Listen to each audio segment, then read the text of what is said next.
Okay, we'll be starting with the endocrine system today. The first topic is on the pathology of thyroid gland. So, normal anatomy you have already learned in first year classes, anatomy classes. I'm not going to the detail of that. Just I want to focus on few important aspects related to pathology. That is, thyroid is a butterfly-shaped gland with two lateral lobes, the right and left lobes, and an isthmus which connects these lobes.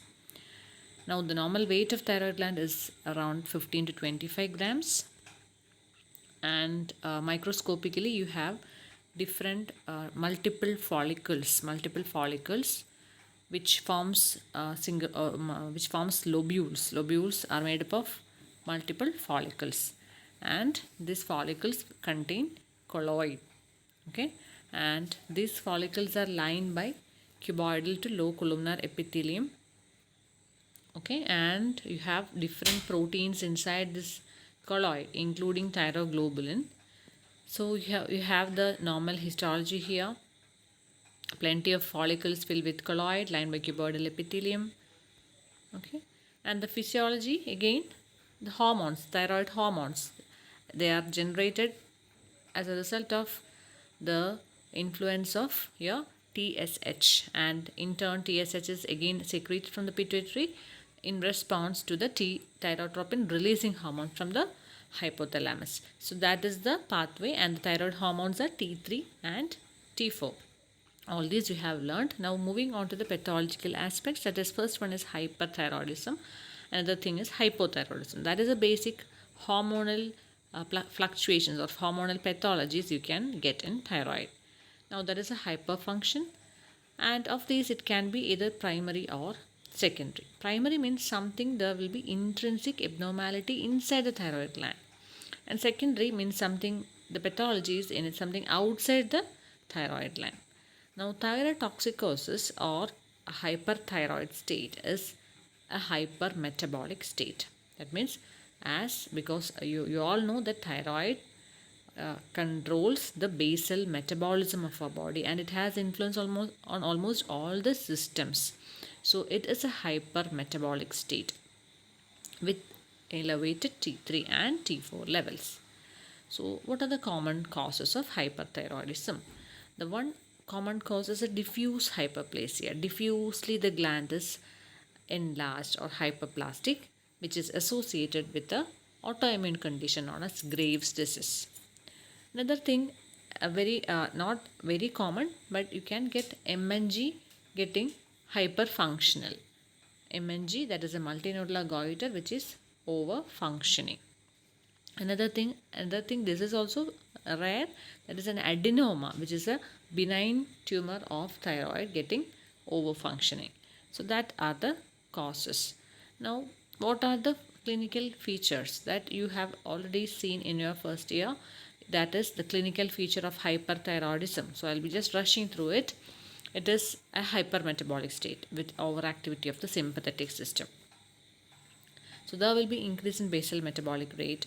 So what happens in skin? You will be heat intolerance. Okay, and in heart there will be cardiomyopathy, thyroid myopathy in the neuromuscular system. In the eyes there will be lid lag and thyroid ophthalmopathy. In GIT there is increased peristaltic movements or diarrhea. Skeletal system, you had osteoporosis. So almost all the systems are affected. Now the lab findings include serum TSH value which is decreased.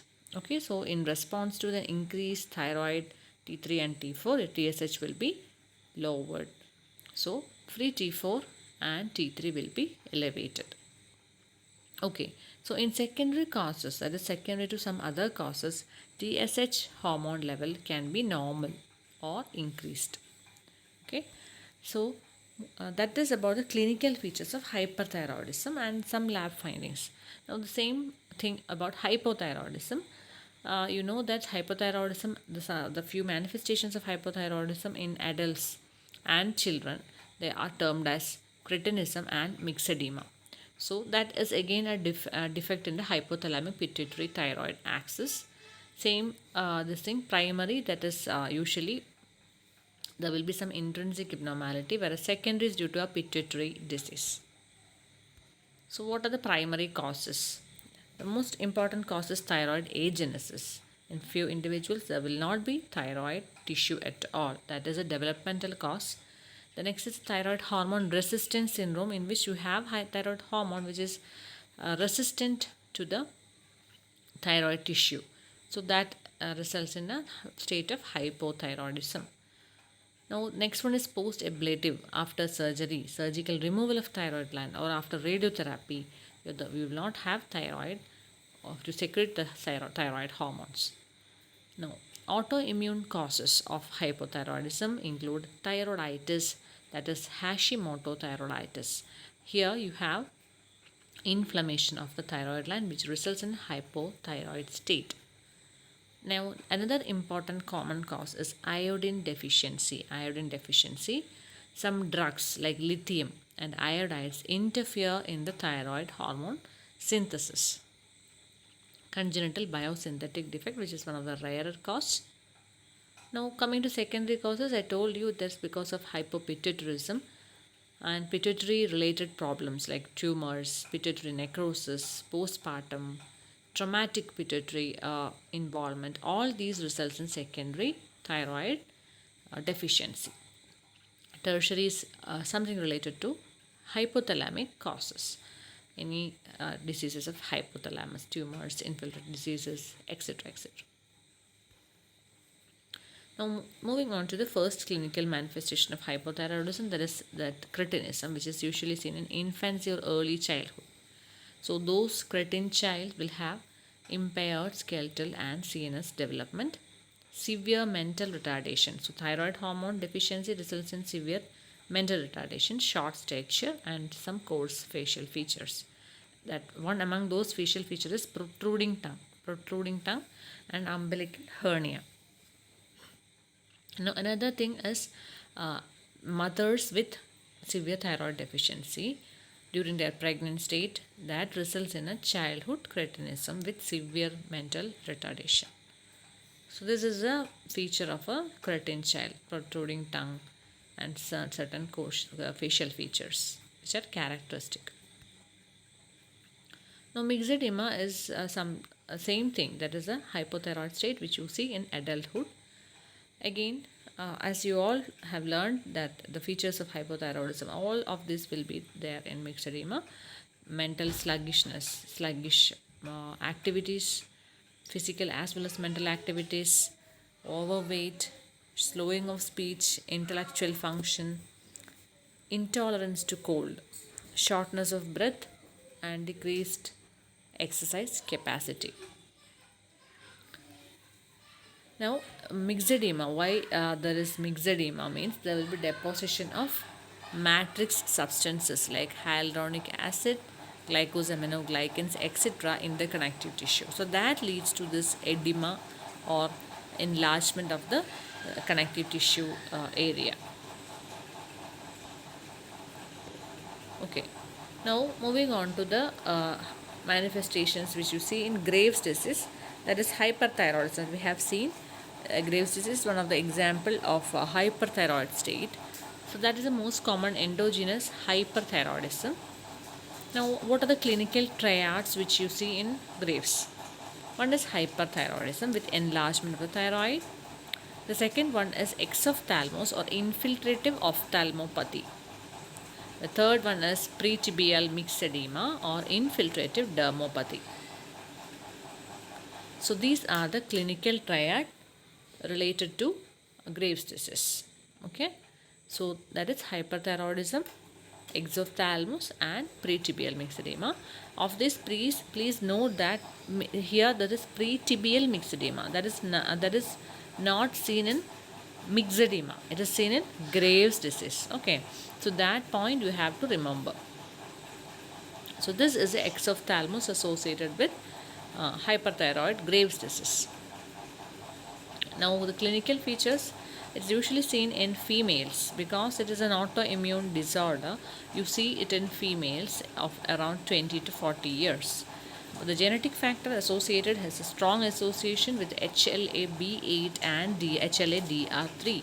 associated. Okay, so that is the MHC molecule which is associated. So that is a thing which is seen in this autoimmune condition, association with these genetic factors.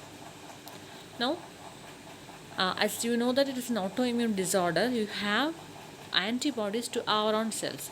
So here, where is the autoantibody affecting?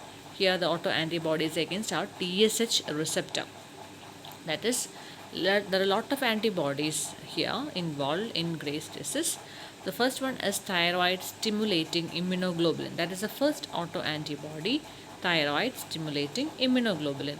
So this thyroid stimulating immunoglobulin binds to the TSH receptor, and what does it do? It mimics TSH. So instead of blocking the TSH receptor, it is acting like a TSH. So what happens? It is like a stimulation to secrete thyroid hormones. Understood? So here thyroid stimulating immunoglobulin is, even though it is an autoantibody, it is acting like a TSH. Okay, so that results in increased amount of thyroid hormones T3 and T4, that leads to hyperthyroidism. Now another important antibody is thyroid growth stimulating antibody or growth stimulating immunoglobulin. That is something directed against the TSH receptor, but that action is actually unclear. It is, even though it is against this TSH receptor, it is actually increasing the amount of thyroid hormone production. Now another one is TSH binding inhibitor immunoglobulin. It prevents the TSH binding to its receptor. So all these antibodies play a role in the pathogenesis of Graves' disease. So this is very important. Please remember all the names of this antibodies.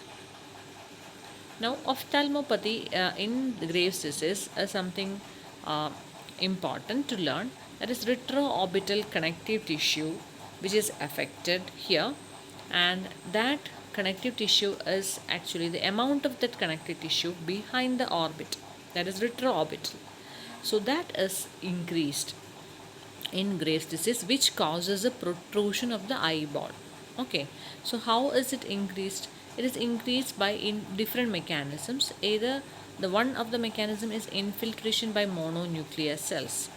The second one is, what are mononuclear cells that you may be knowing? They are lymphocytes and macrophages.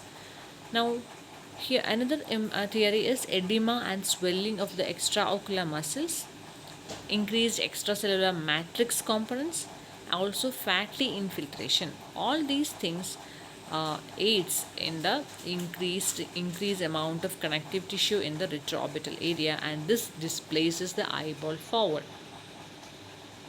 Now we'll move on to the morphology. So what is this morphology? We have the gross and microscopic features.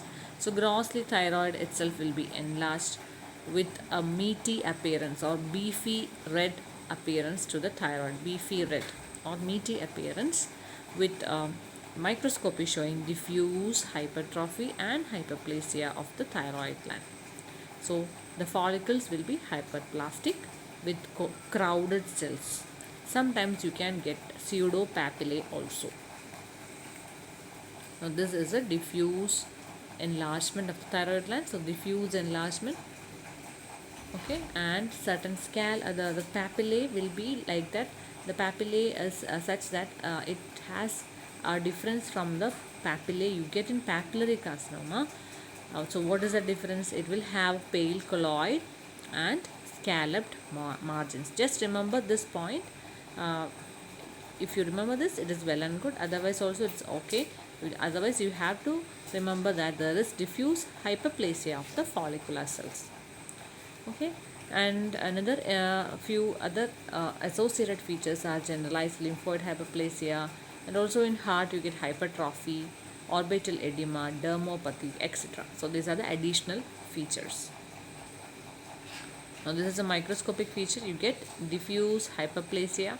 See, the colloid itself is very less. Instead, what happened is the follicular cells are much more.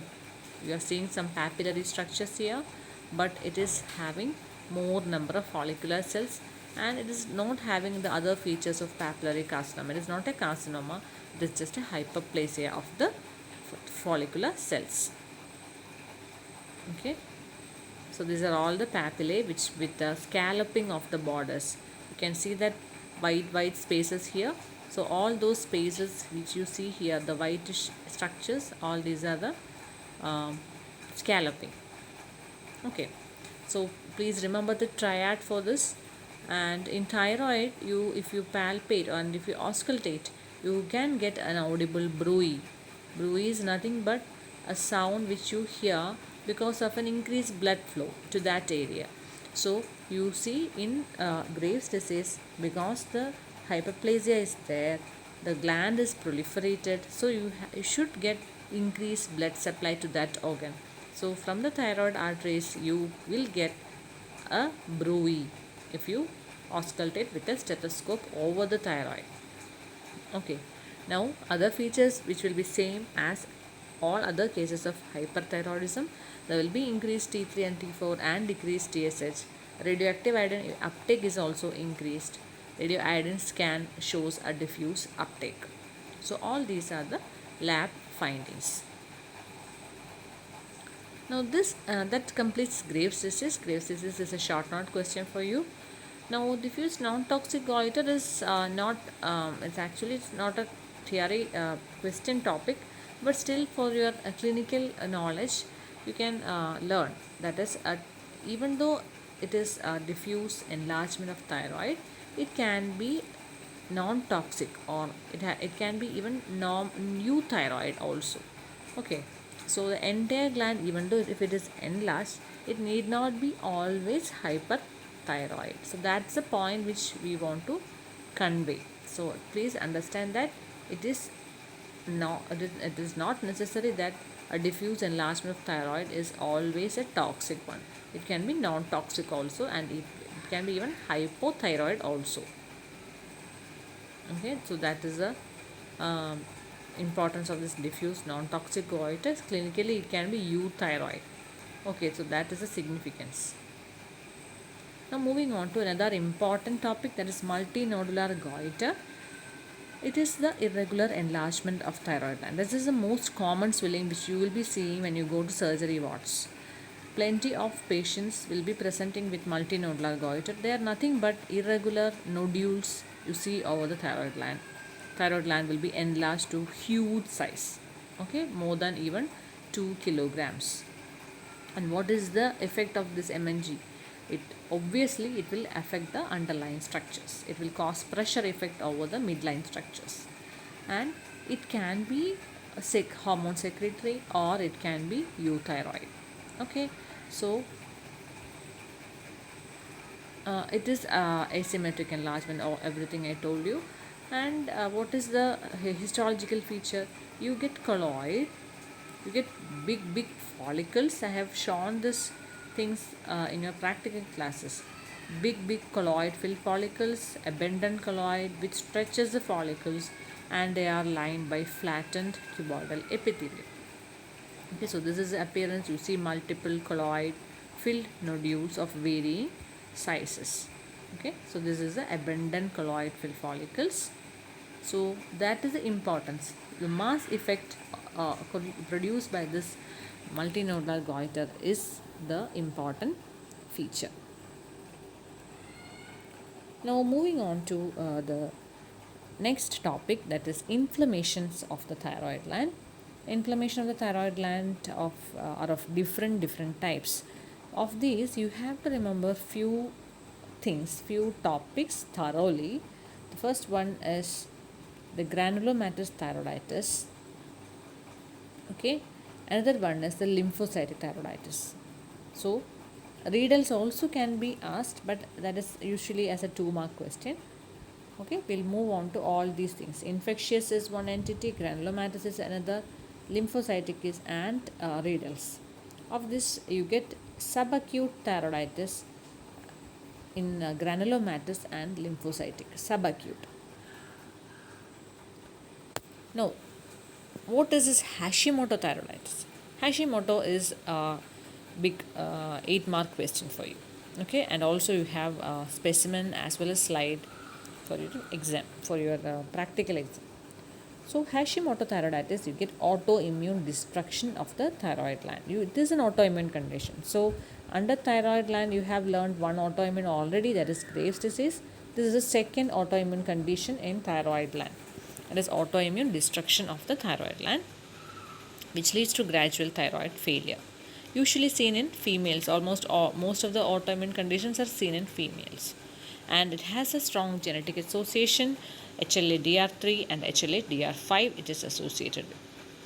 Now, again, because it is an autoimmune disease, you have multiple circulating antithyroid antibodies.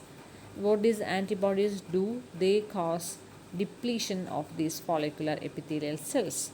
And this cells, follicular cells or the cuboidal cells, they are replaced by mononuclear cells and fibrosis. And you have different mechanism for this thyroid cell injury. So one is the CD8 plus cytotoxic T cell mediated cell death. So that is a CD8 T cell mediated cell death. Another one is a cytokine mediated cell death. Cytokine, they are the chemical mediators, and of that interferon gamma is the one implicated here. Now, other point related to this pathogenesis is the binding of anti-thyroid antibodies and the antibody dependent cell mediated cytotoxicity, which is seen as a part of type 2 hypersensitivity. So which are the anti-thyroid antibodies which are implicated here? That is the anti-TSH receptor antibody, anti-thyroglobulin antibody, and anti-TPO. What is TPO? That is thyroid peroxidase antibody. So these are the three antibodies which are implicated. All these three, please, you have to remember. So this is a picture which is taken from Robbins. You can see all those mechanisms which I have mentioned earlier in this diagram. T cell mediated cytotoxicity, then interferon gamma mediated, and antithyroid antibody mediated. Okay, so all these things you have to remember, and if you draw this diagram, it is well and good. Now, coming to the morphology of thyroiditis, Hashimoto thyroiditis, all the thyroiditis, in all the thyroiditis, it is a diffuse enlargement of the thyroid gland because it is an inflammation. It is not a focal process. Okay, it is diffusely enlarged, and it is not nodular also. It is diffuse enlargement. Okay, and when you see the microscopy, you will see because it is thyroiditis, there is inflammation. Okay, and inflammation is always chronic inflammation. You get lymphocytes, plasma cells, and another important cell which we have already taught you in your endocrine practical class, that you get a different type of cell here, that is Hürthle cell. Hürthle cell is nothing but a metaplastic cell. It's a changed, the epithelial cells of the thyroid gland is changed to different type, that is Hürthle cell with abundant cytoplasm, cells with abundant cytoplasm. Okay, so inflammation, Hürthle cell, and atrophic follicles. The normal follicles have become atrophic. Okay, they have reduced their size and number. So this is the morphology of Hashimoto thyroiditis. And here is the lymphoid inflammation, lymphoid infiltrate. You will see even germinal centers like a lymph node. And the atretic follicles, you can see small follicles. And these are the Hürthle cells here over the right side. The cells with abundant pink cytoplasm, they are all the Hürthle cells. Now clinically, you have symmetric diffuse enlargement, which I told you, and there can be a hashitoxicosis. A period of hyperthyroidism will come initially when all this T3, T4 become elevated because of the cell death. What happens is, I told you there is thyrocyte injury. So initially, all these hormones will get released into the bloodstream. Whatever they were stored in the epithelial cells, they will get released immediately. So there is a period of transient hyperthyroidism. Okay, and after that, what happens? The patient's hormone level will suddenly will be lowered. So that is the feature of Hashimoto. Okay. And now another important feature to remember in Hashimoto is there is a risk for lymphoma. There is a risk for B cell non-Hodgkin lymphoma in people with Hashimoto thyroiditis, and we have seen even cases in which Hashimoto progresses to a lymphoma. Now moving on to another important topic, that is subacute or granulomatous thyroiditis, which is also known as a decurvent thyroiditis. I have reported one decurvent the last month. It is actually very rare, but here we have got one case of decurvent, and I have reported a decurvent last month. So it is not that rare. We often see this once in 1 year or so. Okay, so decurvent thyroiditis usually seen in females again, and it is told that this is a type of inflammatory lesion in the thyroid which follows certain viral infections. Coxsackie, mumps, measles, adeno, even COVID virus has also implicated in decurvent thyroiditis. Now, how again the morphology is the same as in the previous one. It is diffusely enlarged, and microscopically you get again chronic inflammation, lymphocytes, plasma cells, macrophages with multinucleate giant cells with ingested colloid. That is the feature of decurvent thyroiditis. You have multinucleate giant cells with ingested colloid. The colloid will be ingested by this giant cell, and you can see this colloid inside the cytoplasm of this multinucleate giant cell. Okay, and there will be damaged follicles, there will be fibrosis. All these are certain additional features. So these are the multinucleate giant cells. You can see big multinucleate giant cells in the center. Those are the characteristic feature of this decurvent thyroiditis.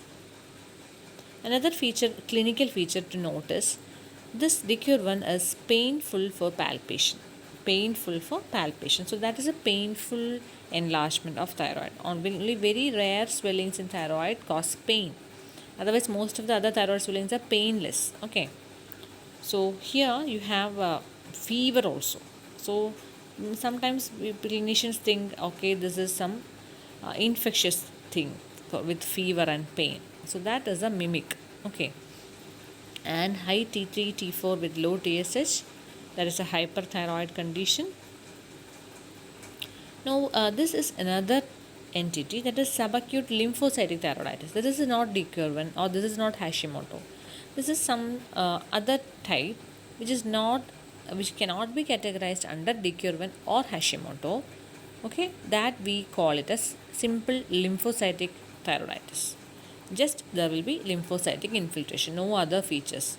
If it is a Hashimoto, you should see Hürthle cells. Okay, and if it is a decurvent, you should see multinucleate giant cells with ingested colloid.